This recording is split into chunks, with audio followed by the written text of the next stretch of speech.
Hi everyone, welcome back into the studio. We're going to do the falls this time. I've been promising you this. I had a request to do some waterfalls.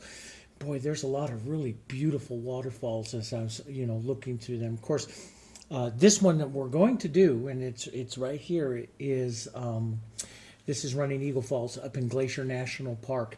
Now, I haven't been there for I said it was in my 20s was the last time I was there, so it's been a while, but it's kind of a fun falls, and a lot of artists paint it. I was really kind of torn up in Yosemite. I spent a lot of my youth up and around the Yosemite area, and there, of course, there's Yosemite Falls, big one, but there's Vernal Falls there that I really like as well. And I thought about that, but I thought, well, we might just do this one. This one is very unique in that. It actually in the fall and the winter time, of course, winter time, the fall and the spring, has a lot of water and stuff moving through it. This is in the spring, and this particular photo, but in the summertime, the falls actually come out of two places, one over at the top and one out through the rocks down lower here. And you can see a little bit of it right there where it's coming out of the rocks. So it's kind of unique, there's a lot of photos out there to go for. The one that I went with today, I got from Adobe stock photos. I like to use Adobe, they're really great. So this is the actual photo that I purchased from Adobe stock to paint today, and you can see it's quite a bit. And so what I did is I took out all of this and just kept this section here that I put up here, that I blew up and put up to here. And then I went ahead and sketched it here onto my board like I've shown you I've done before. This is 12 inches this way and 16 inches this way. I have the perfect frame for this, so that's why I made that board. You can enlarge your sketch and do whatever that you want to do. Just don't put the falls exactly in the center. That's why I moved them over just a bit. I don't like to put the subject matter right in the center. Not that there's a lot of the Dutch and stuff that does that, but I just don't quite like to put it right, my subject right in the center. So I moved it over to the side just a bit. I was really torn between this one and this one. This is the falls here a little bit. So we're looking at it from standing right about here into the falls, and then this is a little further back. I do like to have a bit of the water and the gravel line there, so I will probably maybe take out this bush that's here and maybe put a little bit of the gravel shore line right in here, so it gets a feeling of the river bending, so it takes you through. The river's a little bit higher here, so it's up into the tree line a bit. And so we just, you know me, I'm going to change a few things. I just have to do that, okay? So anyway, there's all kinds of reference photos on there, that you can use, all kinds of free ones out there, of this beautiful falls. And, you can use them, just find ones that you like and use them. So I'm going to set my photo here, this one, and of course I'll be working off of this one. Ready to go? Ready to go. Okay, colors, we have Hansa Yellow, same ones that I used in the entire landscape challenge. I have my Hansa Yellow, Yellow Oxide, and Indian Yellow, Naphthol Red Light, Burnt Sienna, Burnt Umber, Phthalo Green Blue, Phthalo Blue, Ultramarine Blue, Red Violet, Black, and White. And I'll be using a variety of my fusion brushes, larger ones, flats, filberts here, maybe a filbert for a tree or a round. And I use my old ones when I paint landscapes. I like the more fractured edges of it. So what I did before I even got here is I went, used my value scale and checked my blue. Now our subject matter here is going to be the falls, which means what we're going to do here, which is we're going to want to draw the subject, the viewer, into the painting quite a bit. So you have to decide: are you going to suppress the front part of this painting here, draw the viewer in here? The other way is to create the ultimate contrast, and so we create a lot of light-dark contrast. You don't want to get your falls too light, too white, because then you don't get good movement to your water. So we're going to want to make a kind of a careful plan here. So I want to be able to get the white. I want this to be the whitest area in the painting to pull your eye in here. I might be suppressing some of this down through here. And there's great ways, artists talk about all different kinds of ways and techniques to draw the viewer into a painting, and paint less on that, on that foreground. How do you put something in the foreground but make the interest inside the painting? So inside in here. And if you really want to study a master at it, Richard Smith, who's he's a current painter today, he's the finest artist that does that, I think, in suppressing foreground and taking you into a painting. His landscapes are absolutely amazing. So I'm gonna do a little bit of that. I may suppress some of that, but put more motion into here, into the falls. Put lighter, darker colors into that, into here, so your eye bypasses the foreground and comes into here. We'll have to take a look. We'll have to know. But in doing so, normally I paint the horizon line, and so far in the landscapes, I talk about the horizon line, and we go up to a blue that's a value 9 or so up around the horizon line. Well, we're talking about the skyline because the horizon line's behind us. So, and I went and checked the photo with my value scale already, and it's up about a 6 or so. So I'm going to make a blue here for my sky that's a little darker than what you've seen me do before, because we're looking upwards just a bit. So I want a blue into this sky that is, and you can see in the photo up there, it is really, really blue. And, and I was really taken back. Now, when we're, on the other photos and stuff, when we're looking at a, slightly different angle of it, you can see how that blue of the sky changes. But we're looking up this way, up like that, and so we're not looking at you can see a tiny bit of that horizon line blue there. So I'm going to go up value wise here. That's about a 5. So we'll go up somewhere around here to start with the blue here, and I'm going to add just a bit of water, and let's take a look at this. And we might add a little more ultramarine or something to that. I kind of like this as a nice blue green, and as a nice sky green. The sky is, there's all kinds of colors and stuff you can use into your skies. I'll probably want this just a touch lighter here. We'll push that in, but we'll just go right up to the edge of this mountain back here, and right up through the trees. There's this other part that comes right through here. So, but we'll take a good look at that, and how that's going to dry here. This guy's a little bit more ultramarine than I have in here. I could go a little bit more ultramarine, or like I've said before, I do like to get some violets and stuff in, into my paintings as well. I do like to revisit the sky. I like to create atmosphere with that. But more than anything else, we want this sky to be just a background this time. Now there's clouds up into that one, and we'll have to decide, do we want to add those clouds, or how much interest we want to have, into those clouds. Maybe a hint of lighter color down here, so we get that good landscape perspective.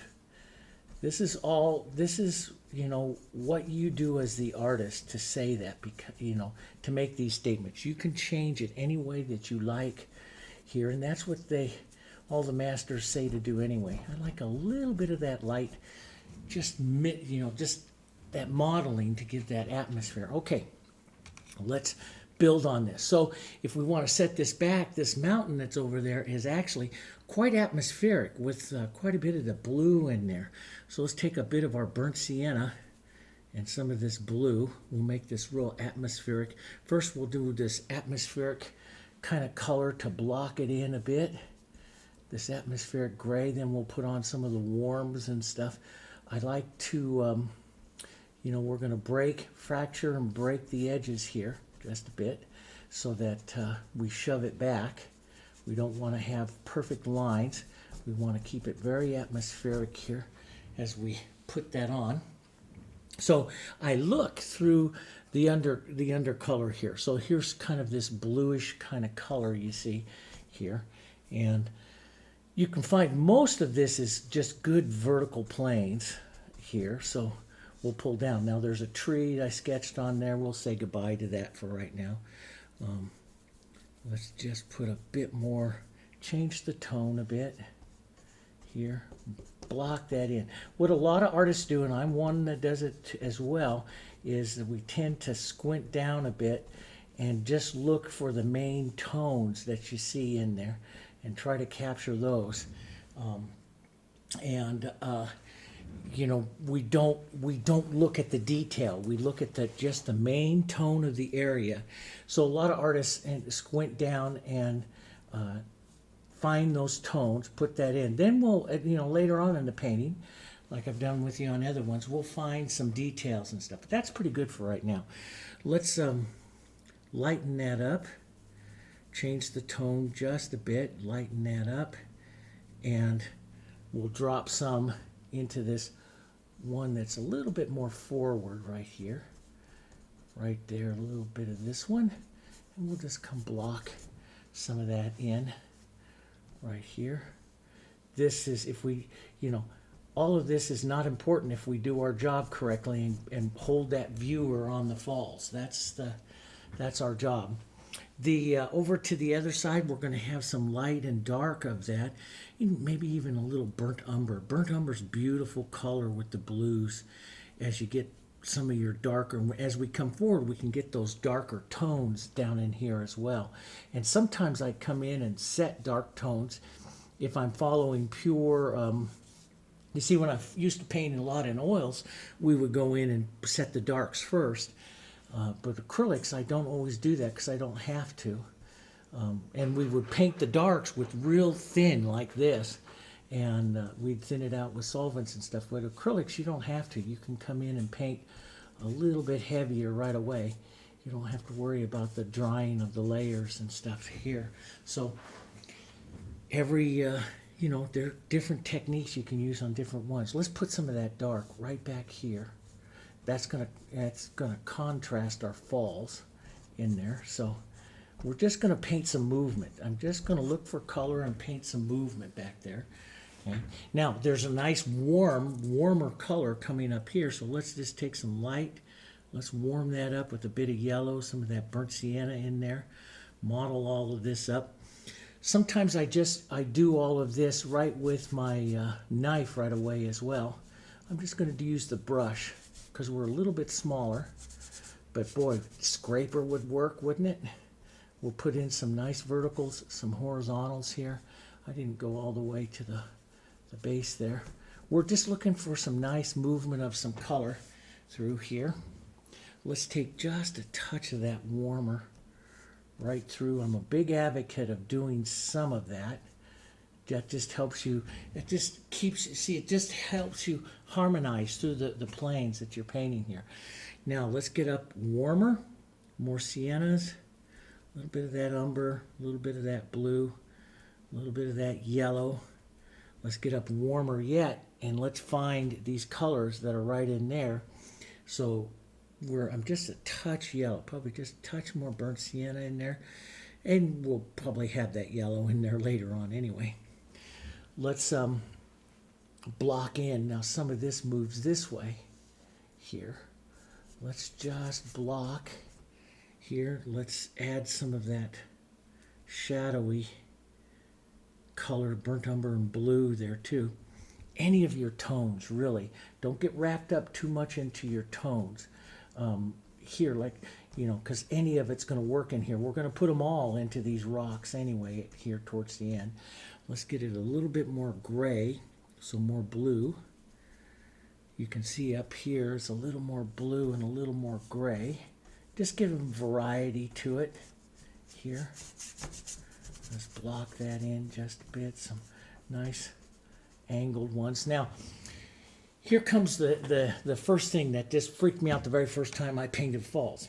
You start the falls like they're not there, okay? What's behind the water? The rocks. So you've got to start the falls like they're not there. Otherwise, you start to develop lines and everything in your painting. So I'm going to take a little cooler color, though.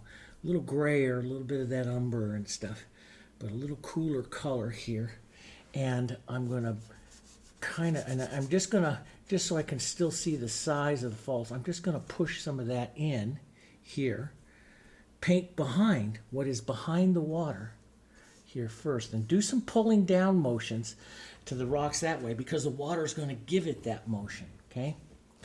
And then let's go in, tap some of these smaller movements here, okay?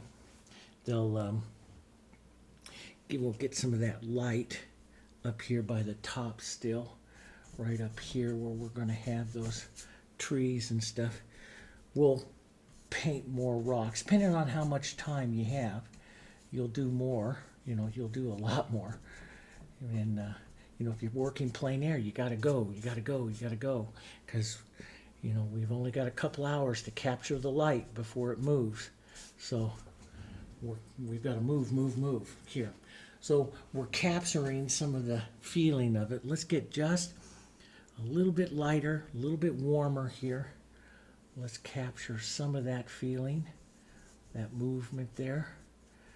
We'll go back and refine this. I'm just looking for the big. I'm not looking at the small details. And, you know, we'll probably do a lot of the waterfall and then add the details to the rock, because we might simplify a lot of these shapes depending on how much contrast that waterfall has. Does that make sense? So as the artist, your job is, okay, here's your subject is the waterfall. Well, you may have to change a lot of what you see, because you look at this waterfall, yes, beautiful. All these rocks pull you away from that waterfall. So the artist will look at some of that stuff and say, okay, well, maybe I'm going to tone a little bit of that down, because that's going to take me away from what my subject is. Now, into the water down here, let's take some of our burnt umber, a little burnt sienna, some of our blues here. Okay, get this nice, look at the nice, more toned colors that are down in there. Actually, some of it slightly greenish. You get all that snow melt and some colors just slightly greenish down in there. And yeah, it could have a touch of phthalo and some yellow oxide there. I don't like to mix too much, but let's just pull some of that through. And I'm going to pull that right up to where I might have that rocky edge right here. Let's just add movement here. Try to move your brush in all kinds of ways. Change the tone. Constantly change the tone a bit. Let's go a little bit more blue, a little darker right up here underneath this part where you're going to have some overhangs of the trees. So you've got to look past what is there, some of those lights and stuff, and paint what you see underneath. Pull down. If you're doing reflections and stuff, you pull down. Let's get that just a bit back to warmer right up here. Some of the yellows that are going to come off of that mountain, right, or that reflecting that other shoreline right there. So it'll go a bit lighter. Some of those colors right in there. Push those in. Push that around. That's good. So you set that. So you got to look past all the lights and all that stuff, and to put that water in. And you might, you know, and even though I don't see it real clearly at all, I'm going to take a bit of the sky and push that into that water as well, right into there, because that makes beautiful water. And so I like to paint what you see into the painting, but I also like to paint beautiful water. People like the water, and so the water is mostly cast by the sky in the surrounding areas. So I always put a little bit of sky, no matter what, into my water. Okay, now let's get this a little bit grayer. There's a lighter gray set of rocks as it's coming forward here, and we're going to let this come right down, and we're going to say goodbye to that tree for just a moment, and we're going to lighten up here And maybe this is where we're going to put a rocky shoreline right here. Maybe push out just a bit. So you see all my edges, everything that I'm painting here, I'm blocking in tone, and everything, all my edges, there's nothing that's really harsh about any of my edges. So that, and this is one reason, so step back and take a look at it. There's one reason for doing that is that you can refine your painting really easy and, you know, change anything that you want. So I'm not painting with textures or any of that kind of stuff that I've done before on some other ones here. You know, I've got to answer some questions about my waterfall first, okay? And I'm going to do one of them right now, in that I'm going to take some of the gray. Now, one of the things I did is I took my value scale, which is this kind of scale here, and I checked the darker color into the waterfall, which was a gray. And it's going to come off the sky here. And let's just take some of our blues and our it's kind of a pretty gray. I like the ultramarine in this kind of stuff. Sometimes I will use a black, and black is out here to do that, but black is a really dead color, so I'm real careful not to use very much of it. And we want a value 6. You want to start with a value 6, and that's going to, a 7, going to dry down to that 6, I think. So this is what you want to do first with your, this is the first color, the shadows really of the falls here, of the water. And you can see it, in actuality, the falls break and come this way also. And so that's one thing I look at when I paint waterfalls and stuff, is I also look at which way the rocks cause the falls to go. Now I'm going to have to move away from my 3/4 inch brush here. It's a bit big for what I want to start doing here. I want to take some of this shadow color, and we'll get that real nice. We want a real nice horizontal in here. That's going to help that settle down. We'll push just a bit of that. That's a little too far to the left. We'll push just a bit of that in there. So that, yeah, that's good. This is a nice shadow of the water. And then on the sides here, let's take a little blue burnt umber here onto our sides. Let's go a little bit darker. This is, and see, I'm going to contrast the shadow of the rocks and stuff here. Just push that around. Just don't make an edge. Push that around a bit. Change your tone a bit. Add a little more burnt umber or so. Let's push some of this shadow right in there. And that's going to help contrast the falls there as well.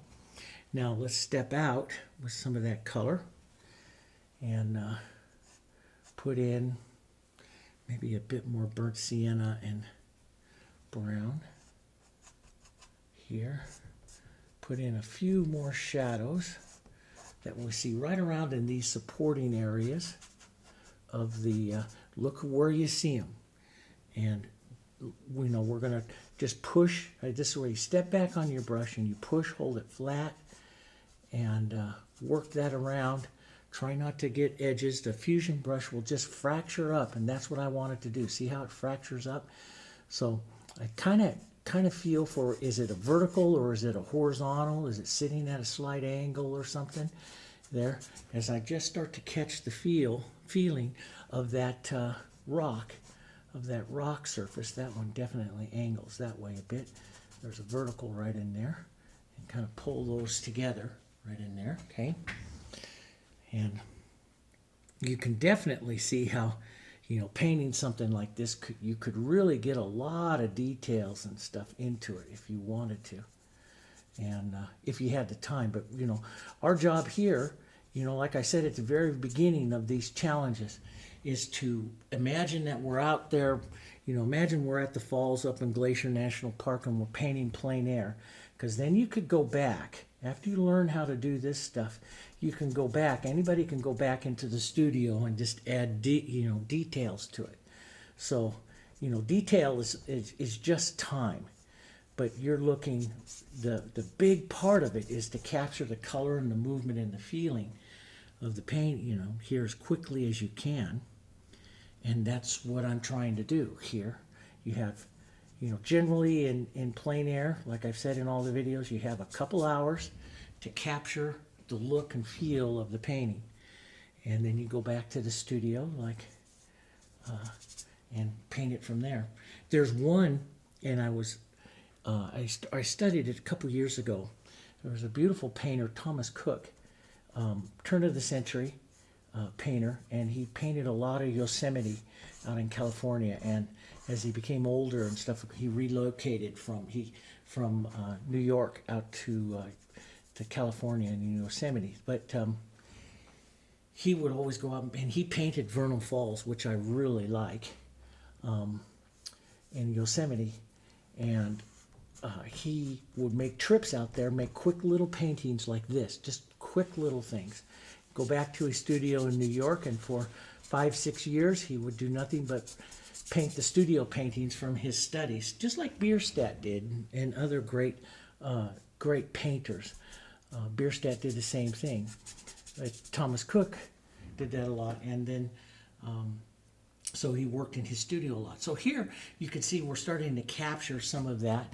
I'm going to add just a bit of this dark here, up here, and so we're really lucky to have a lot of photographs. At that time, when Thomas Cook and stuff was going around, and they didn't have a tremendous amount of photographers, so they go out there and do real quick sketches and color captures of colors, and then they'd take them back and work on them. Later on, Bierstadt, started traveling with the photographer, and he'd do the sketches and have his photographer also take reference photos. He became quite popular for that. We'll set that down. Now, so that puts that undertone in there. Now you can switch over to, as we start to work this, we're going to put a warmer tone on that back mountain here. We're not going to do finals until we get a little closer on our waterfall. But let's put a bit of that warmer tone that you see back there. And that's a bit light, but in yellow, so it could have just a touch of more of the burnt sienna in there. If it gets too powerful for you, take it off with like a little bit of green and blue and red, and that just makes nice grays here. And I like the gray that comes from the blue and the red, and you just model that over into that, and it'll tone it down just a bit. That's a little better. Could actually be a little more red, but we'll try something like this. You could use your knife, you could use your brush, and we're just going to scrape that over the surface here to add some of that warmer tone that you see in there, and it could go just a touch lighter. As you start to put it out, sometimes you'll start to see it. And then I'll model it and change it a bit here. I'll pull down, and in the studio, of course, I would do this. I would repeat this probably half a dozen times to get the right colors and tone and working and stuff. Kind of visualize it a little bit like we did, painting the Colorado and stuff, how we did that real fast, pulling in some verticals with some horizontals, sometimes a nice angled stroke there. Change your tone up a bit. Change that. Let's add just a touch of yellow to this, and grab, like there's a lighter bit of it right down there, and you can push your finger. You could use your brush. We'll grab a couple of ideas. There's a couple of ideas of this moving at an angle there, and so I just want to grab a couple of ideas there, and you control that by using your knife here or your brush, pulling up and down into the vertical, or whether you pull at an angle. The angle is so very important. Let's take some of this. There's a nice angled feeling to it right in here. Let's just angle that. Now, if you're using oils, do not put your fingers into the paint like I'm doing here. Don't do that like I did in my early 20s and gave myself a problem, so don't do that. Work just your brush here. But so I'll put that in. Let's get a bit darker some of those greener tones in there. Just a bit. That'll push that waterfall forward a bit and give us a nice nice area there to work that front lighter tree that's going to go in there. So we'll just work that a bit. Let's angle a bit of that. So we'll see kind of like a little light hit off of that. We can work that a bit more, probably. And we want to, though, keep moving, but I could add a few more lighter, smaller tones there. And that's where I like this little fusion. That's what I like to use. That's a bit yellow. It could be a bit more red than that. Just a bit yellow. So let's red that up just a bit. Here, add a bit more of that other tone in there. Just capture the feeling of it. Right. Bit darker browns. Brown blues up there. A little more blue up there. On that side you can see the light and shadow side of it. Here, little hits. Like I say, we're not going to put all that that detail and stuff in there.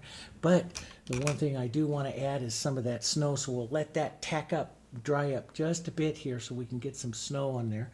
Let's take some of this color over and model up this movement here. Of course, some of this we're going to cover right up with the tree, so won't be too bad.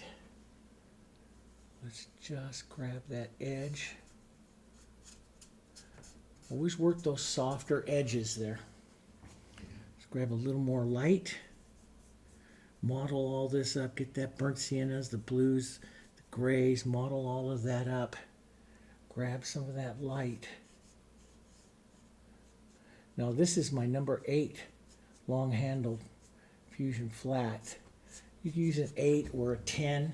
You know, good landscape painters, when you're still at this early stage, you would use as large a brush as possible.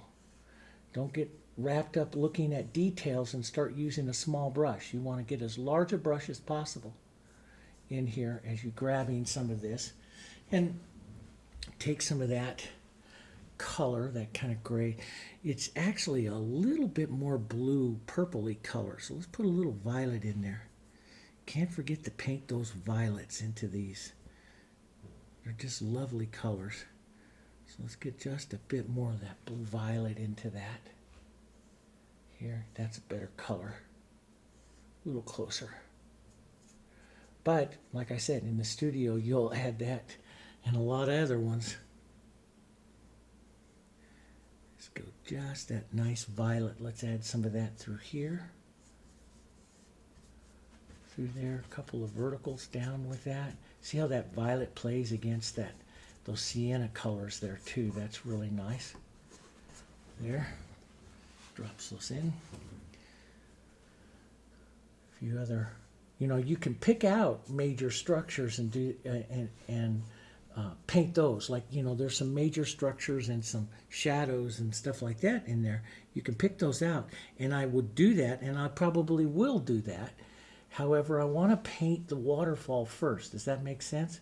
So that that waterfall is going to control everything that we do. So we want to paint our waterfall first before we go in and say exactly what all that is. Okay, that's dried up enough.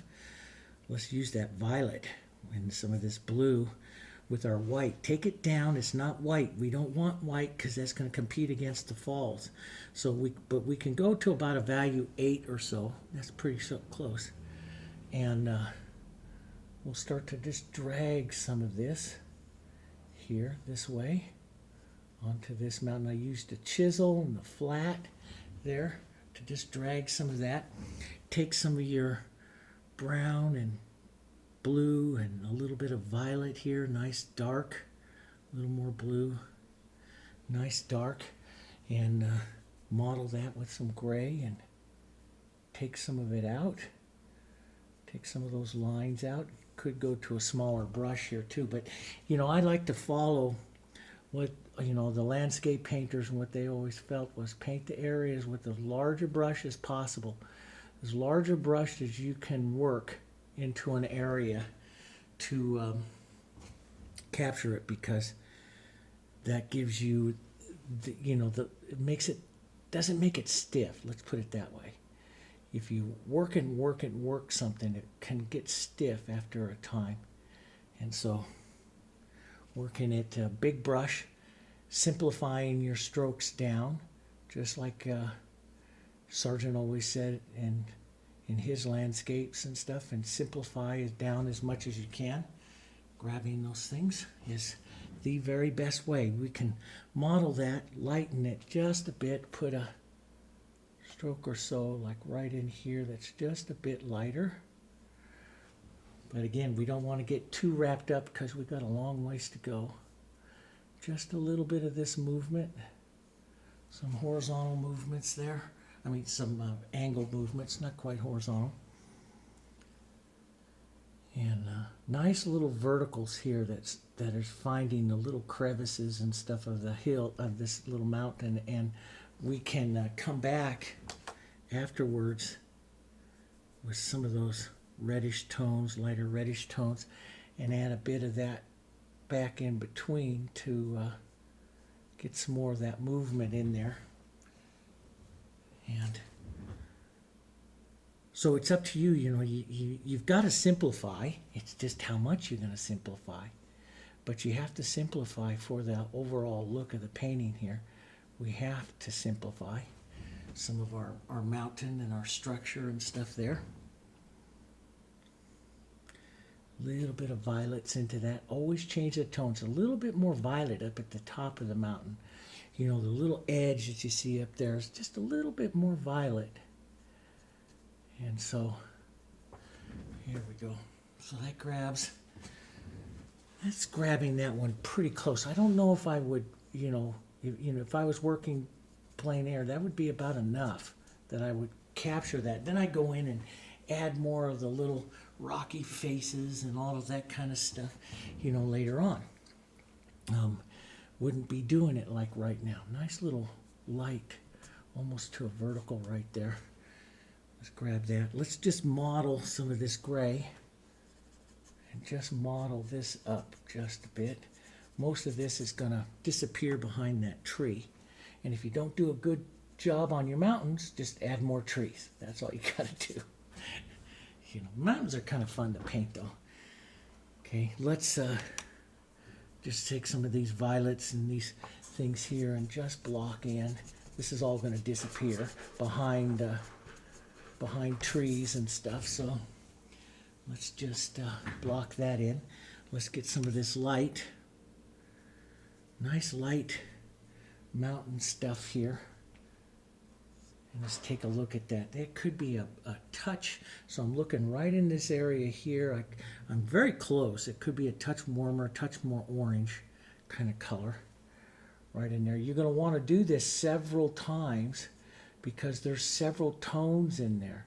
So you're just going to want to pick up a few rocks, what I call landmark rocks, and capture those, because you're not going to work in all of the details and stuff now. And that's off just a bit. You're not going to work all those details and stuff now here. And again, we have to simplify.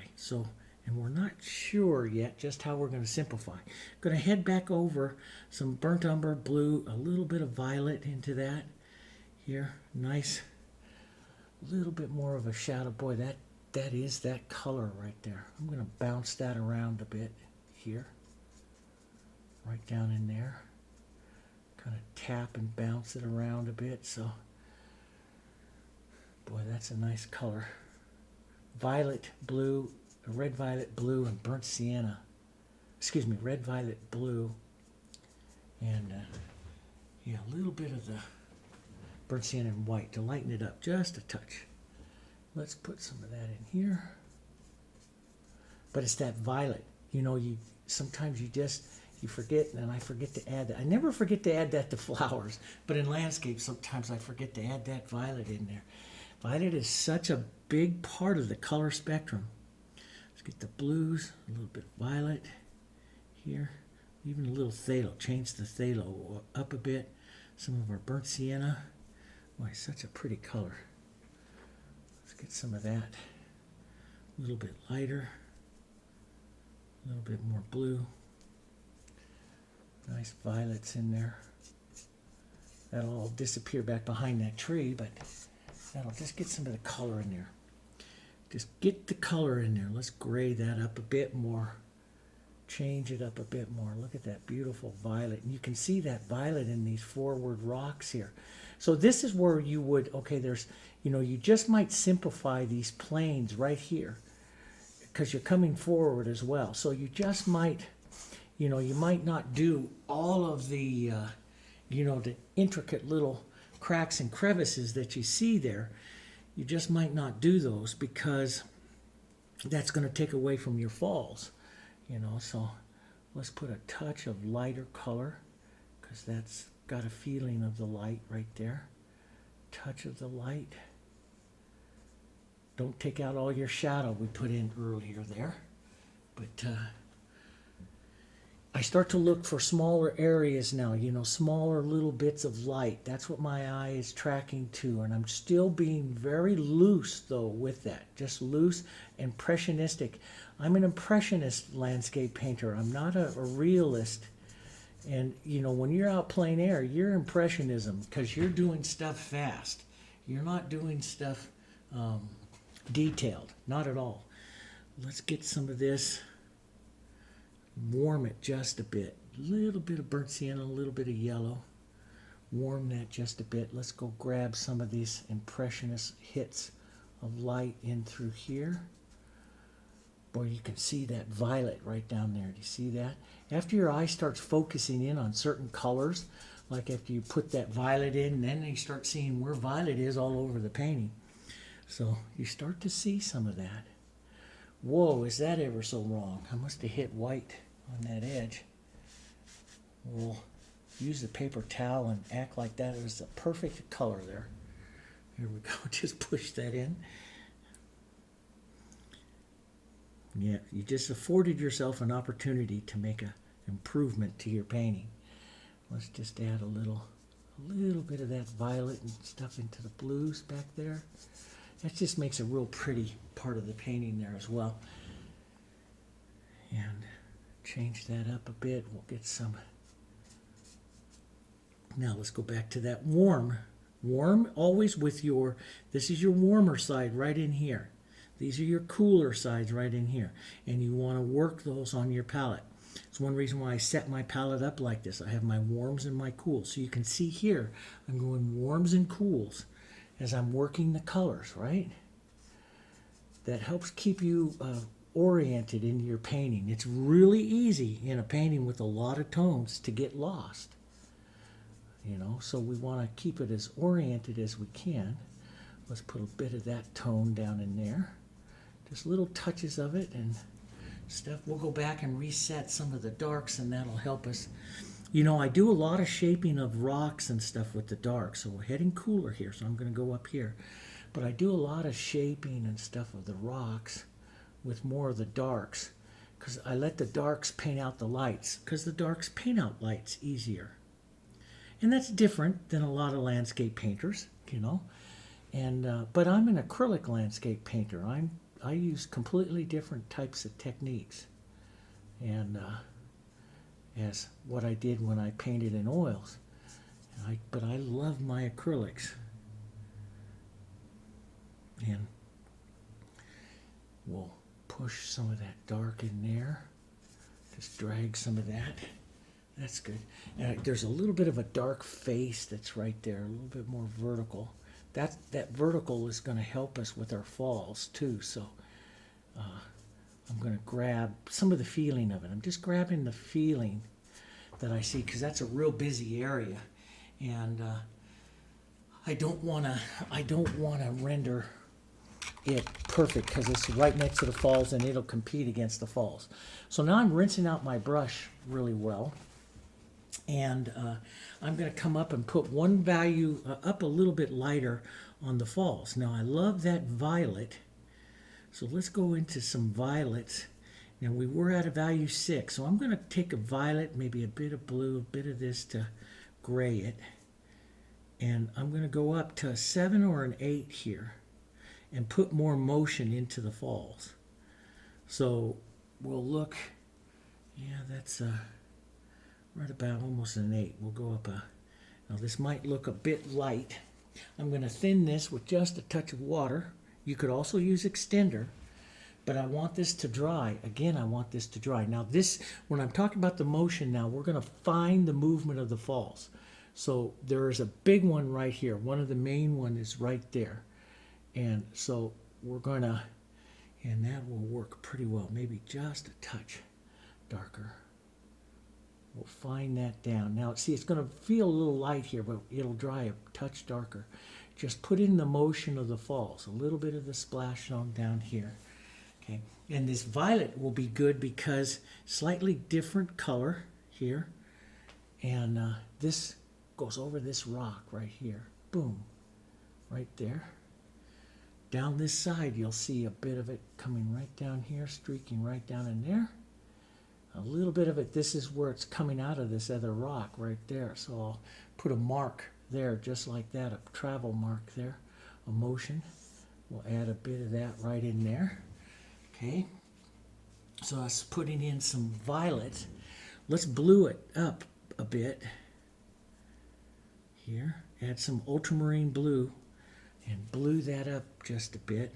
Maybe even a touch of phthalo. I do like the phthalo, even though sometimes it's not the right color that you see in nature. It's just such a pretty tone, happier blue. And we'll put this, let's see, there's still pretty gray colors here. And we'll just drop some of that down, some of this underneath there, push that. So we're looking at underneath, right? We're looking at what's underneath the falls here first. You're painting what's underneath. Let's take some of this beautiful tone and take a look at that. See, that's I don't mind striking like that. As a matter of fact, I do that many times because I'll just take some darker color here and paint it out. That's why the reason why, you know, I like to do this in acrylics. I like to put on and paint out, and that. So I'm just going to get some of that tone down in through there. And you could look real close there. You see kind of a violet-y kind of tone in there. Do you see that? So that'd be nice to add that in there. Kind of that violet tone. That's a bit intense. Let's add some of the siennas to that. A little bit of that violet tone. That's what makes your, you know, I think, you know, it's like when you look at Aspervig and some of the other current modern landscape painters, they're like the very best. And he uses a lot of violet like that. And he always says, you don't copy the landscape. You know, I've told you that before in some of the other ones. Don't copy the landscape. Use it as use it to inspire you to do great things. But don't copy the landscape. And so we get those colors in there. See, that's real pretty with those colors. Yeah, let's get a bit lighter here. As we come right up into here, we'll pull a lighter rock right up in here. I want to put that beach in here too, kind of a rocky shoreline. And of course, we'll do the, you know, the planes. They look like rocks when you start to see the light struck plane, the shadow plane, the receding plane. When you start to, you know, paint planes and stuff to your rocks, that's when they start to look like rocks. Until that, it just looks like, you know, light color or something like that. So if you start to put in a shadow plane or a receding plane, draw underneath it. So you have a receding plane that comes back. If light, you know, that's one thing I didn't tell you. Light is all coming this way. That's why you have more light right here. And why you have shadow on that side of the falls and light hitting right there to that side. So we know the receding planes are going to head out this way, out at this angle. The shadow planes will be down here towards the bottom at that particular angle. So you're going to have in your rocks, if you start to get detailed into rocks, which is what you're going to do into the front, you'll have a light struck plane, which will be up on top. a receding plane, which is a medium value, and a shadow plane. So you have the light struck plane, then this moves into a slightly darker receding plane, and then that moves into the shadow plane, which is underneath and to the very back there. So we'll do some of this. I'm just going to lightly suggest a few things in here. Not know exactly, nice little gravelly shore kind of thing here. I'm just going to look for the movement here. I'm not painting specific yet. We'll have to soon, so we finish the painting, but we'll just look for some movement right in there. And let's blur the water right across. Let's take some of this that we're using on our water. Let's blur the water right across into that. So I'll just take some water in my brush and thin the paint out here, and we'll blur out through this. And that'll blur the water climbing up on this edge a bit, because we're going to take out that bush there. I want to see a little bit of shoreline. I'm the one that, when I decide the path, it's like I told you when we did that one mountain with the lake. I like to have a place where I feel I can walk or can stand up next to. I don't want, since I've cropped off a lot of this, I don't want the viewer to feel like they're standing in water to look there. So that's why I'm putting a little shore right in there. So every artist is a little different, but that's some of the things I think about. Where am I standing, in this painting? And let's put a little bit of that light. And see, if you just do smaller taps, you'll get more of that movement. But we got to be careful. We'll have a horizontal in there.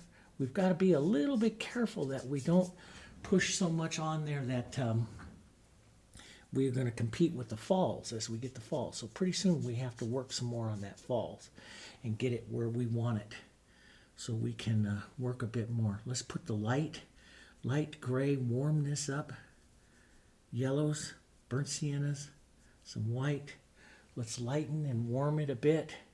Let's go back in there again. Let's go a little bit lighter. Let's go back in here. And let's put that light back in there again. Bit of that angle. I do like a bit of that angle there. That kind of reaches back a bit. There. Tap along that. Soften those edges just a bit. Because we don't know what's happening with the falls yet. So you want to soften your edges so you don't make too many lines. Harsh edges are going to pull the viewer's eye, and so we want to be a little careful with our edges here. I never used to be, when I was learning and stuff, I never thought the edges were all that important. Now I realize, yeah, they're really important in a painting. The edges that you paint with. Let's put a bit of light right out through here. Kind of suggests that other ledge right there before it falls down. And we'll do some additional ones right in there. Kind of like that. I kind of like the look of some of these verticals here too. So just a bit of the verticals, or slightly angled this way, gives a nice look to that edge, that rocky edge there. And remember, it's the calligraphy of your brush that does that. Let's gray it up a bit. Still keep it light, but gray it just a bit. And put a few down this way. There, like that. So we see it's refining that just a touch more. A little bit more light. Let's hit it with just a touch more light. Then we got to be careful because we're getting close to our waterfall. So now you can use the same lights that's in the waterfall, because the waterfall is going to go very light, but we want to be careful with that. Let's put some of that in there. Just like to preserve some of that nice angle that's there.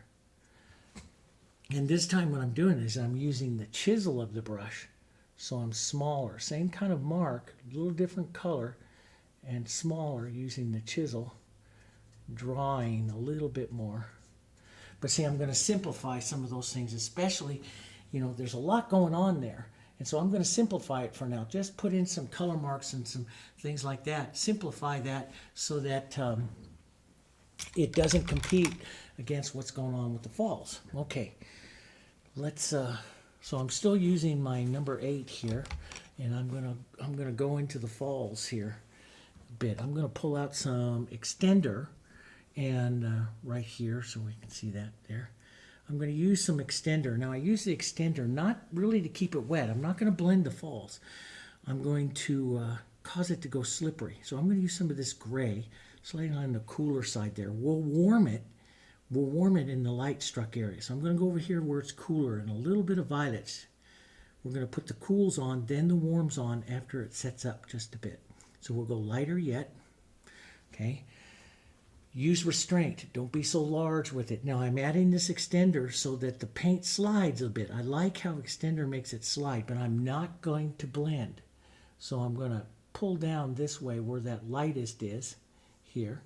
And I'm going to lift the pressure on my brush to start dragging down this larger element of the falls there, just down there like that. Now I usually take my finger and I shear off the edges here. I paint in layers and small movements of color, so that's how I like to do this. Now, so when I come down this side, I'm just going to capture that movement down, down, down, just pulling across just a little bit to get that burbly movement there that you see right over there.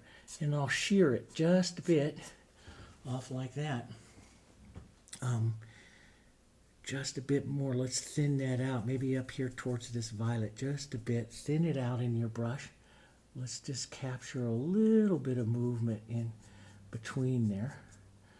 Not all your colors. Let's shear that off right in there. Okay. Just a bit there. Let's capture a bit of that. Just a corner of my brush. Just tapping movement. This is why I like that fusion. See, it's not a stiff brush, it's a soft brush. So you have control, but you don't have control. The hairs are going to go where they want to go with that. Okay, let's take some of that and let's push that right down in here. And this is called the scumble. We're going to put some mist and stuff in here. So I'm just kind of scumbling over that right now. Okay, but we'll do the mist as soon as we get the finishing of the rocks. But now you see a little bit more of the falls coming in. I'm going to rinse that brush so I remember that I rinsed that out there. I'm going to go to a slightly smaller brush here. And let's see, probably up here to this old, well-loved number 6 here. And this one's been well loved. And let's go a little bit lighter. Let's come over here. A little bit lighter, a little bit of warm this time into it.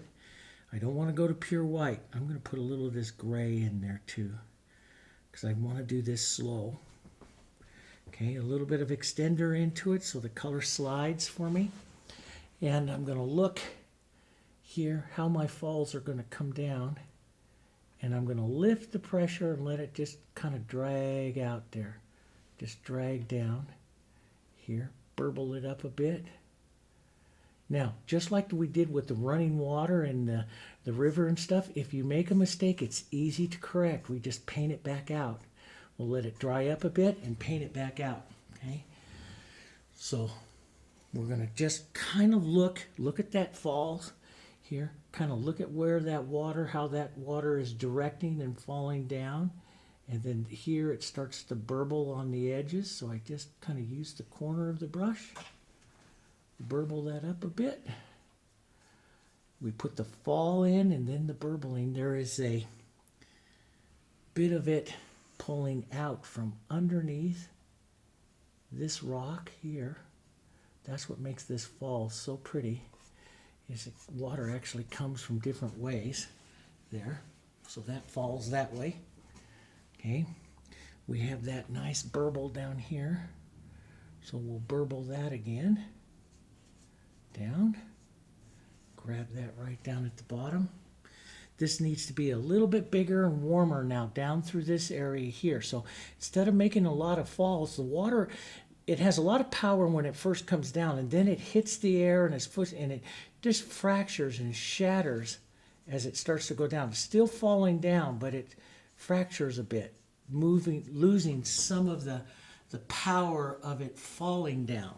So, you know, you still put some of the fall motion into it, but you put a lot of fracturing motion into it too as it's spreading out and falling down. Let's come off of this rock just this way, just a bit. That's what that one comes off. And I'll shear that just a bit there. Bit more, and you just, you know, don't try to copy it too much. You'll drive yourself nuts. This water's coming down and joining in right in here as well. So I'm going to put a bit of that motion in, right in there. Okay. And there's some of it you see just lightly falling over this way. You catch just a bit of it there, falling over that way, there like that. Now, I'm going to go just a touch lighter here. Let's go just a touch lighter, and let's put some of that in right in there. Nice light. Catch that. And just really fracture up that top. Now that motion that I have there is wrong according to the falls, and it has to come more of an angle like that. It's easy to set in, to just change it a bit. And this is starting to get a lot of paint really wet, and if it stays really wet, you're going to lose some control because the paint's going to grab and take over, and you lose some of the control. And that's why I like, and that's when I'll move over to let it dry for just a minute. We'll put some more warmth, light, just fracturing right down here. Okay, and you can see that all that kind of burbling light there. Here, we want some movement of the falls, some movement of the light here, coming down, there. That's kind of good. It all depends on how much detail you are, but this, for plein air, this isn't too bad, kind of a look here with that. Let's go real quick, bit more touch and lift off. Movement, follow that movement down. There, give a bit of that. It needs to have a bit more of a point of it right up here. And let's just drag through. And that is, I could take a little shadow. Remember how we did the moving of water and paint back through that? So you can still do that in your falls. And I painted out a little bit too much, so you go back and set back in that point movement again. Here we go. Down like that. Pull that down just a bit. That's going pretty. As I'm getting more towards that light. But I want to let some of this set up, dry up, set up a bit. Otherwise it's going to keep blending too much. If you touch it too much, it just keeps blending. So we don't want that to happen. We want it to shear. We want it to drag. We don't want it to blend and slow down. We want to be able to direct it. We don't want the wet paint to grab onto it. That makes it harder. At least I think so. There's a lot that will disagree with me, but I think that. We'll just drag a bit of that right in there like that. So we're grabbing some of that, falls, okay? And let's take and thin this out. Well, you can even use extender, because so let's take this, thin this out. This is called scumbling. Let's scumble right around in here to start to create the mist around the bottom of the falls here. Right over some of that color. Now, one of the things that I do is I'll take a little bit of water in my finger, and dirty finger kind of here, just a bit of water though, into my finger, and push that around a bit, and that shears off the mist and softens it off. And we'll do this in layers several times. This is what the Dutch did. And so we'll do that several times. We'll come in and push that around here to create some of the mist that you're going to see around, especially right around here. So we'll push in a little bit more. A little bit of wet finger. Just push it around. There, like that. Wet finger, pushing it around. Okay, let's get into the horizontals there. Now we'll put those horizontals in, and then we'll come back and paint what we need to have into that water and stuff there. Okay, so let's take some of this light and let's just add the burbles in here, some burbles. And remember, I always put on too many. Put on too many. Put them on too big.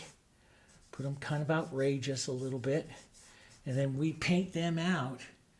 We paint them out with the dark. And we're going to want to have some of that nice sky blue, blue-green kind of color right in here. You can see how that just slides from side to side and paint out. Man, I just took out too much of that. So you get an opportunity to go back and put a little bit more in. Let's put a bit of burnt sienna in that. Okay, work that back and forth. There. Put in some of that. I like that harsher line of dark there, and kind of did too much. I'm just going to smear that around with my finger. Put some light right on my finger here, move it around here. It's a little better. I need more of that light on the edge. So my eye is starting to focus down, not completely, but it's starting to focus down now a little bit more into some details, see? And I kind of like this burbly kind of look here as opposed to the more solid light look. And so I should add just a touch more, but I do like that kind of burbly look there as opposed to the solid look. But it's yours, you decide, right? You decide.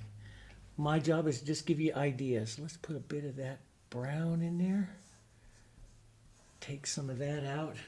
I like that violet. Let's restate some of that. Violet. Right in there. That's kind of pretty. A little bit of that violet going in there. Like that. And let's go back here to kind of a soft light. Let's blur some of that right in here as well. Right in there. Then we'll go back to some of our darker colors. The green, little green, burnt sienna, some blue. Head over toward your violets a little bit. Blue and violet. And so we'll take all of these colors here. Here's your nice darks. More towards the violets over here. I'm going to use a little water. Just slide that across. You could use extender too for sliding. That works. And sometimes if I want to do it, something soft, I'll just use water on my finger. This is dry, and I'll just push through like this just to soften out some of the look before I start to paint it out a bit. So, I use all different kinds of ways. But I do like to use water to come back and reconstitute and move things around a bit here. And let's get that slightly lighter back up over in here. But see, you painted a couple of times. I could go to a bigger brush. That would make this go a lot faster. And actually follow the technique a bit more too, Dave. Yeah, let's go back up into a little bigger brush. Your 8 or a 10 or something like that. This is my 10 here. Just move some of that through. Just layer that. Try to have a variation of tone and colors here and touches there. And I like that bit of that violet. I see that now all throughout here, so I want to make sure I'm pushing some of that into this water. I do like that original blue, a little bit more blue in there too that I had. So I might state that again. Just a bit of that. Because I think that makes pretty water. There. And you can see you're just bringing it slowly, a little closer, a little closer. Let's go back to a lighter violet, blushing through here. A little bit lighter, up around your 7 to 8, right in there. And since I painted out all of those little marks, we'll make a few more of them there. A few more little movement marks in the river here. And I just like to use the corner of the brush and push it a bit here. And then you add too much, you take them out. There. Little shines. Get that all in. Bit more light. Let's get some violet with that light.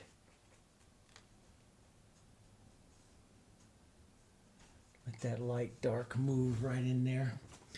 Paint that out. Put on, paint out. That's where you get a lot of interest though. Paint out some. Tap the brush, paint out some. Helps you with all of that nice movement in there.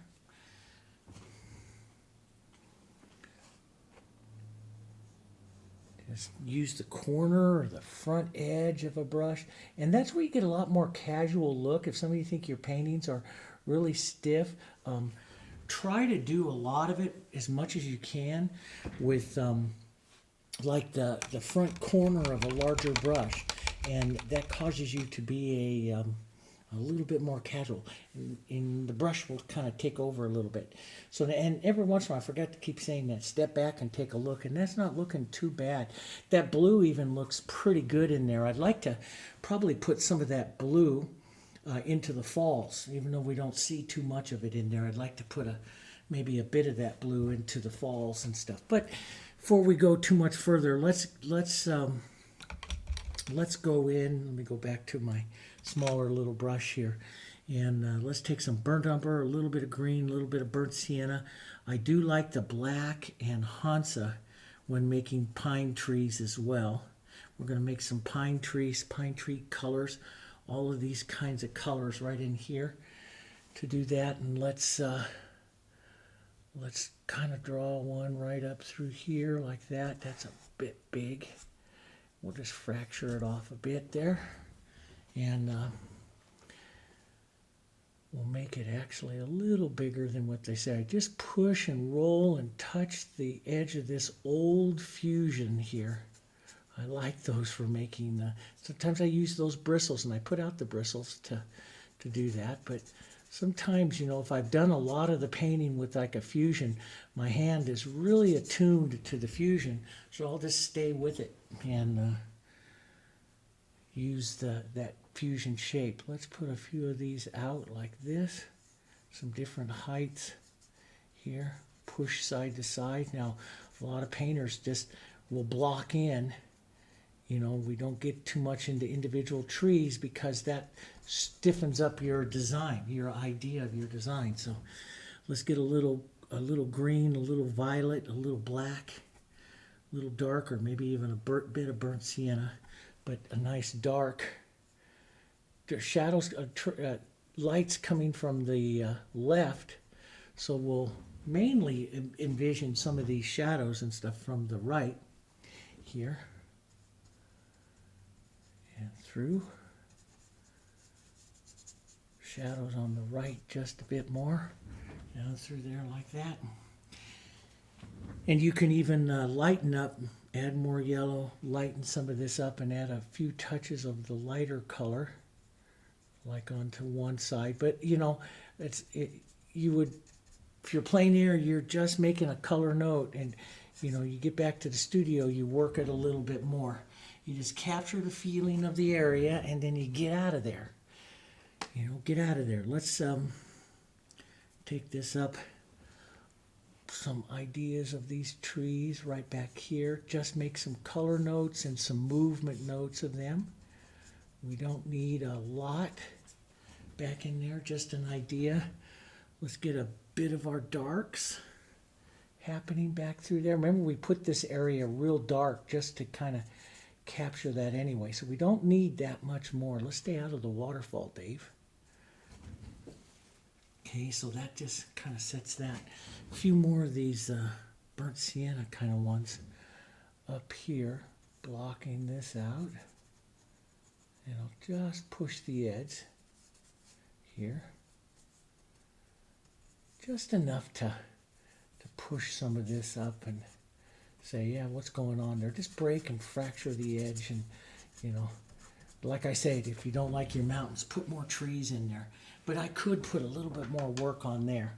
I could, but it is leaving a nice light edge there for that one. Let's go up. This is drying up a bit, so I'll add a little water, or you can add a little extender. We're not going to do too much with these trees, so they could stay wet for a little bit.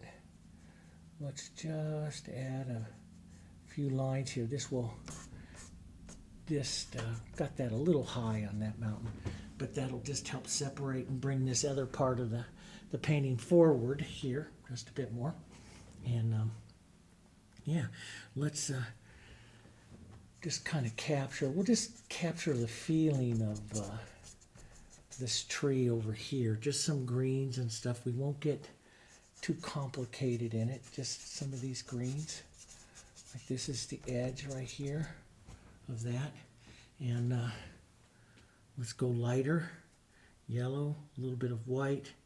Not quite that yellow-green, so just a touch of that phthalo in there. And let's just touch this through here. Just to touch some of that color through, pull that forward, nice medium green. Let's pull a few little touches of that through. Here again, we just capturing the feeling of it. We're not going to copy it. A little more yellow-green, light, and model that up onto the brush. Lighter, smaller, mostly to the left side here. So we'll just grab some of this and tap this through here. Little touches of it. There, like that. A softer green, maybe on some of this light, so this doesn't go really fast, light, dark. You'll see a bit of these colors pick up back here. Now we'll add, we have the little green ones. Let's get some more green into this, and yellow, and some yellow oxide. Find that green, just a little bit more of a yellow. See how bright that is. That might work. It's going to dry down a bit. And push just a bit of this green. I do like that bit of that green color in there. Put on some, let's take it down with a more medium green. Just tap into it. Leave as much as those little shines as you can. That just puts a nice little bit of that there. And maybe a touch or two more of those little shine, a little bit lighter edges there. Like that. No, not really great formed trees there, Dave, but it's about the waterfall anyway, right? Let's just blur the edges a bit there. That's better. And maybe a bit more shadow here to separate a couple of them. And that also pushes that waterfall just a bit farther forward. See? I'm always looking at that everything everything, guys, always looking at everything in relationship to the falls. That's our center of interest, right? That's our reason for doing this painting is the falls. So, you know, you would come back and let's see, this is all dry in here, so let's just reset it. I could always add, this is a nice thing about, you know, the heritage that's on here, is I just add water here and you can see I can reconstitute all of this all the way back up and use all of that again by using water. But a lot of times I don't like to do that because I'm a tone painter. I like to mix the tones. And so this is a good idea where I was before, but I don't want to use that same color again. Does that make sense? I want to have something a little bit different. That's what it's all about. That's the game, is a little bit different here. Let's just put a bit more movement right here. Then we got to go up to the front of the painting and we have to finish the falls. We got a lot to do here. But I think we'll have a good idea, a good handle on it about what we can do with this. Let's push in just a bit more of the light to the edge of those rocks there. Okay. And maybe a bit of the yellow in that here. So I build it. Let's put that nice light right in there, pulling your eye right into that, towards that falls. Right in there. And may have to put in let's take some burnt sienna and blue and some of this to make that gray, and put in a few little verticals there to make those receding planes of that. I can model that up just a touch. This is quite a, you know, when I was thinking about this, this was like, okay, there's a lot of little stuff in this painting. Am I going to be able to really get it in a couple hours? You know, to capture all the tones and the feeling of it. And I think we've done pretty well. I mean, there's a lot of things that I would still add, you know, but I think capturing the feeling of it overall. So here I just shadow it back down and I'll put in, and I'm just looking at how much motion can be into those rocks right there. You know, with the falls the way I have it. Now you can also just simplify with your knife, and you could start using your knife to simplify some of these structures up here. Just get some tone up into there like that to you know, help the rocks here, to get some of these rock looks here, and simplify that just a bit. Put some cool down, put some warm down again here. Put some warm tone over that. I usually go back and forth between the warms and cools a bit. Then start to find their values, their lights here. And you can, I like the tapping or pushing like this of the knife sometimes. Gives some nice different feels to the rocks, you know, as you're capturing some of that movement of them there. And that's all you want to do. And again, we're watching really closely here what's happening against the falls. So I don't want to overdo this in what's happening with the falls, right? Watch your falls here. So I like a combination. I really do like a combination of the knife and the brushes. Let's just drag this lightly and create some of that rough look there, like that. Let's put in just a touch more light, a bit more yellow and warm here to this side here. Mix that up, put that on the knife here.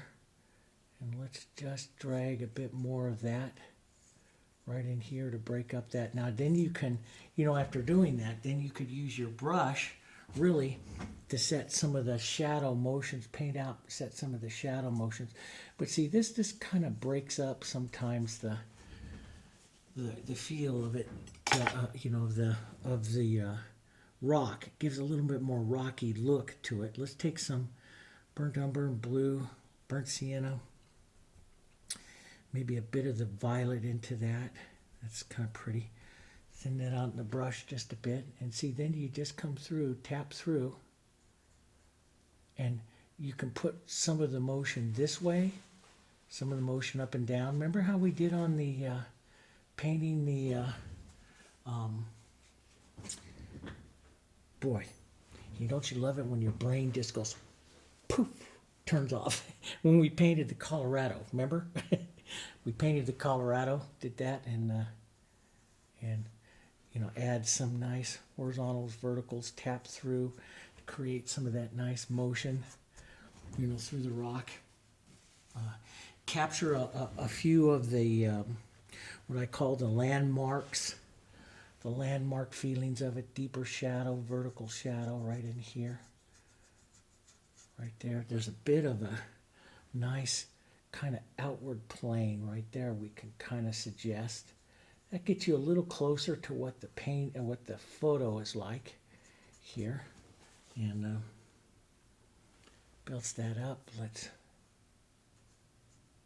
get just a bit of that in there. So you start getting, you know, you start to catch that rocky structure, and, you know, it's how much are you going to go? I mean, that's yours. How much are you going to work on this to make it closer, working and finalizing some of these tones, you know. I will, for me, you know, I'll work on it a little bit more.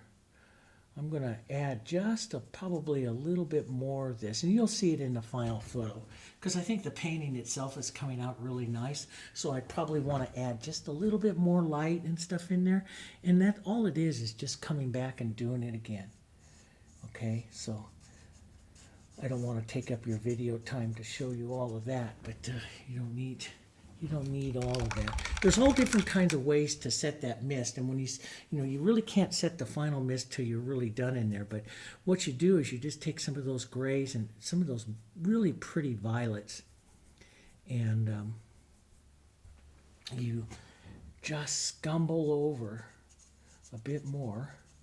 And if I get it too heavy, like I got it just a bit heavy there, I'll just take some water, my finger, and just move it back. So sometimes you can scumble over with a little extender. Now this slows down the drying time, and you know what we're not doing, because it's dry here, what we're not doing is blending. We're not blending, we're scumbling. This is an old Dutch technique, and we're scumbling over that to put that mist in there. And you know, I read this one wildlife painter. He painted this amazing one painting, and I went up to go study it at this museum where it was in, and he had said that he used acrylic and a sponge brush and just did layers of scumbling with the sponge brush to get this mist. It was just magnificent. And when I saw the painting in real life, it was I just couldn't believe it. It just looked so real. But, you know, he probably did, you know, a good dozen layers of just scumbling like that, changing the color a little bit, scumbling a little bit more. Here, let's put a little bit of violet into that. Ooh, that's pretty. I don't know if the camera can pick up that little bit of violet, but that's kind of pretty in there. So you see that. And so, you know, it's you're looking at everything across now. I could have a bit more of a power to the waterfall itself right here. So I'm going to take a bit more white, tiny touch of yellow oxide into it, so it stays very, very warm. And let's build our power right up here one more time, pulling down. Look at that nice warm. See, that just pulls through just so pretty, like you know what you're doing there. That works.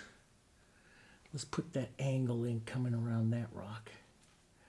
There, pull down. That's the motion stroke. Then you can have it where you break it up. where it's fracturing to the air, fracturing, it's shearing off. The water's just moving here, just little bits of it going down like that. And don't try to copy the falls exact. It'll just drive you nuts. Just get that kind of the movement of it there, and a little bit more of that light coming out of there. A little bit more of a motion. So that's the movement stroke, and then you shear it off a bit, and you can always come back. Like there's a nice area of gray and stuff right in there, and if I looked real close, I see kind of that bluish kind of sky right in there, and that gets in that right there. I'm going to come over here to a clean spot, take a little bit of light sky, and push that right into there. Now that, how much of this kind of stuff you do, that you definitely don't do that in the field. You do that at the studio. But, how much you're going to add, that's up to you. I'm going to push that back into that with just a bit of light. But you can see that gets a bit more interest there into that falls. Makes it quite pretty. And so what I'm going to do up here in the front is, and I'll probably add just a little bit more shadow to the front part of it, step back and take a look. You can start to see the falls. Do you add some clouds up here, some sky? Maybe I'll do that real quick. Just first, let's take a bit of this violet that we had. Let's blue it up just a bit and push just a bit of that grayed violet in there. I do like how those, it just kind of breaks up that color a bit. I don't really want to add too much because I like this play right here down through here. I would probably, maybe I'm going to exaggerate the light movement of the water there a touch more than what you see there. Pull it forward. No, I'm not. I just stopped myself. Now, why did I stop myself? Because I'm thinking about painting the whole painting and not drawing you into the falls. And remember, our original plan was to draw the viewer into here, so maybe suppress right into here. So see, I get going off on this thing. I gotta remember your original plan. So Dave, don't do that. You may want to do that, and you know how I like to create the path. But I if you haven't looked up Richard Schmidt, look him up. And he's an amazing landscape painter. But I want you to notice one thing about his landscapes and portrait. Oh, he's just an amazing painter, period. All-prima painter. He takes his landscapes, all his subject matter are up right in the middle of the canvas, canvas surface. So he really suppresses the front part of the painting, and he's really known to do that. And he is like the ultimate master at doing that. And so you need to go look at a few of his. He's just incredible. And so if I go add that, like I'm just thinking of doing that, I'm taking it away from the falls. I may add a little right in there. I'll show you that on the final photo. I am liking how that's looking on the monitor there. So maybe just a bit of some soft, scumbly type clouds up here. I'm just going to scumble just like I did some of my other work there, and maybe just a bit of those around here. Now I know you're all just going, what did he just do? But you can take sometimes I take the edge of my paper towel here, and I just move through here with this until I soften this out. This is the scumbling look there. And it puts on some real soft little clouds. Maybe get rid of that, just a bit more of a mist.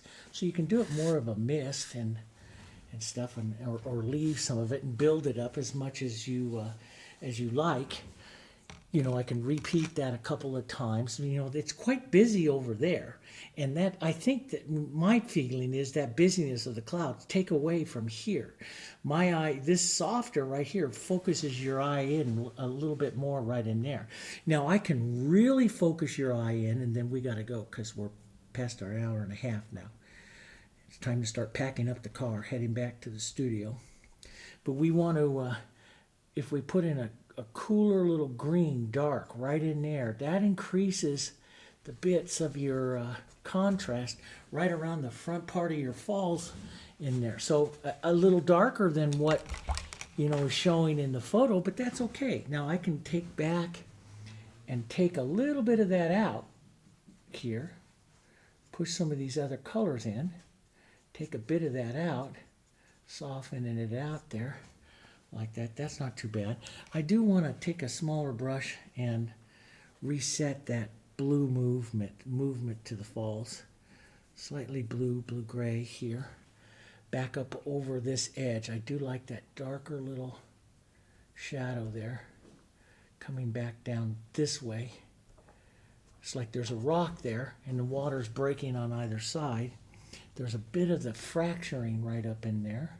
So I'm just going to take the corner, a little bit of light, and just the corner of my brush and just kind of scumble right in there and let what happens happens. And that just kind of adds a nice little bit right up there in the top of the falls. So I'm going to add a little bit more into the front of that.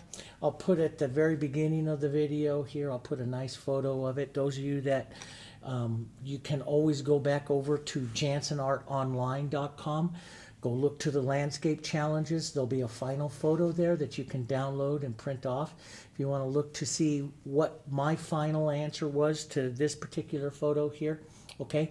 We'll also put up the reference photo that you can work from if you want to try that, and that's always a lot of fun to work from. There's a little bit more that I just might do, but I've got to remember that's the subject, and I'm liking that. So I have that monitor there. Those of you who have it, if this is the first time you see me paint in all the challenges, what I do is I set that camera up, and that camera is 6-8 feet, probably closer to 8 feet away, and that gives me the optical look of my painting, what it's going to be like. And so I have a monitor right here I'm looking at. So I'm constantly looking at that, and then I'm constantly looking at one that's right here that I'm seeing what it is that you're seeing. And I'm seeing, in the monitors, I like the monitor set like that. I'm seeing a little bit more of a fractured movement there than what I have. But I like the movement of the falls. I could have a bit more misty light right into here, right up into the front. A little bit more misty pounding down of the light and then disappearing out. That's just little things that I could work on, that we can work on. But I'll work on just a little bit more. So go over to JansonArtOnline.com, JansonArtOnline.com.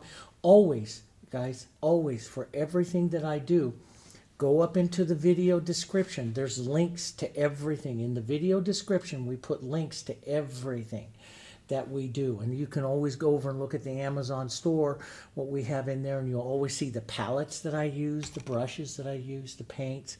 It's all up there, okay? And as always, click like down there, please. Click like, subscribe to the channel.